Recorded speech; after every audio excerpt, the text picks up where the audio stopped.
Hi, this is Maggie from Design Code Debug Repeat. Thank you for stopping by the channel.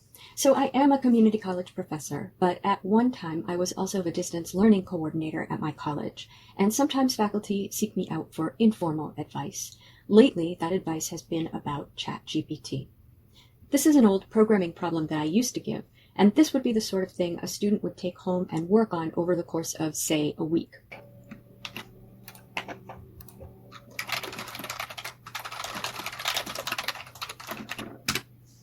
And so I've just pasted that into ChatGPT, and you can see it's in the format we would give to a student, and ChatGPT is generating a complete solution for me. This problem is to produce a report of grades, and in this problem, I'm using grades that we have at my college. That doesn't include A+, and it doesn't include C- or D-. And notice that ChatGPT has perceived that in classifying the grades. It's not stated explicitly in the problem, and my students didn't always classify correctly when I assigned this problem. So I've had it write programs that included diagrams in them. Now, they weren't graphical diagrams. They were made with text for accessibility. And ChatGPT can interpret UML, and it can interpret IPO charts. So a student could conceivably just type in the prompt that I've given and get a program back and submit it. Now, there are AI detectors. Here's the one by OpenAI. Let's try it. So let's paste in the thing that we know ChatGPT just wrote and see what it thinks.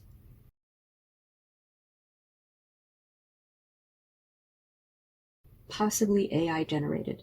So not only could a student submit to us something which they had ChatGPT write for them and which they didn't modify at all, but we can't definitively say, hey, that was absolutely written by ChatGPT based on this AI detector tool.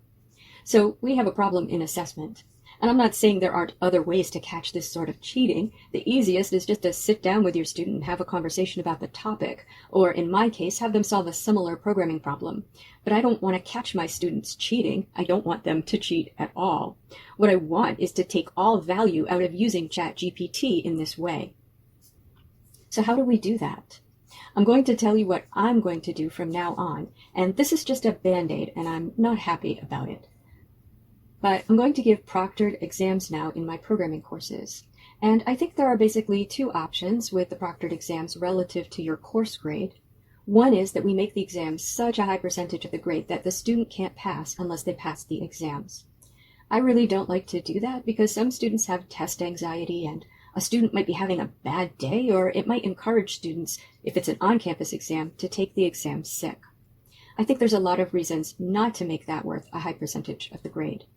The other option, which is what I've done in my classes where I do have proctored exams, is to make it worth whatever percentage you want it to be worth, and then have a caveat, basically, which is that the student must pass the proctored exams in order to pass the course.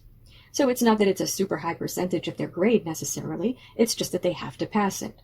So if they're getting 100s on their programming assignments, yet when it comes to solving easier problems on the exams, they're getting 10s and 15s, then they're not going to pass the course. They have to demonstrate some mastery of the outcomes. There are proctoring systems for online courses which have the students scan their environment in which they're taking the test and show an ID, and that then record them while they're taking the test. And as unpleasant as those are to use, both for the student and the faculty member, I think that may be the best option right now for online exams. If the college has a testing center where the student can come take the test on campus, that's also a good option. I don't think there are a lot of other foolproof options. Before we had AIs that could easily answer complex questions, some of the suggestions for online courses were to create tests from pools of questions so that each test was slightly different, and this is designed to prevent students from sharing answers. Another suggestion was mixing up the order of questions and answers in multiple choice questions and having a time limit on the test so students couldn't spend a lot of time looking up answers. I don't think any of those are going to help us here. One of the options that we possibly could use is drawing from resources that aren't available to ChatGPT. But in doing that, we'd have to somehow ensure that the student couldn't paste those resources into ChatGPT. So, for example, drawing from a discussion board conversation that took place during that semester, or drawing from case studies or other resources that are available only in the course. That's a possibility. And if you use a lockdown browser so the student can't navigate away from the test while they're taking it, that might help.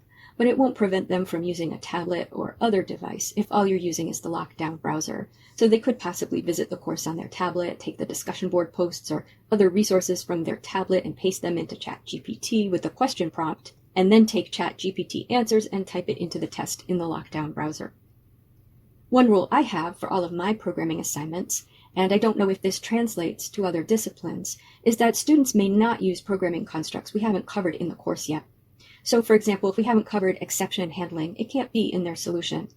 The pedagogical justification for this is that this is a problem-solving course, and I want you to demonstrate you understand how to solve problems with the tools we've covered so far. But the academic integrity side effect is that if a student gets outside help on a program from Stack Overflow, Discord, a friend or family member, or a so-called online tutoring service, it's unlikely that expert will know what we've covered in the course, and they're likely to include something we haven't covered. So that's an automatic 0, and the issue of cheating is moot.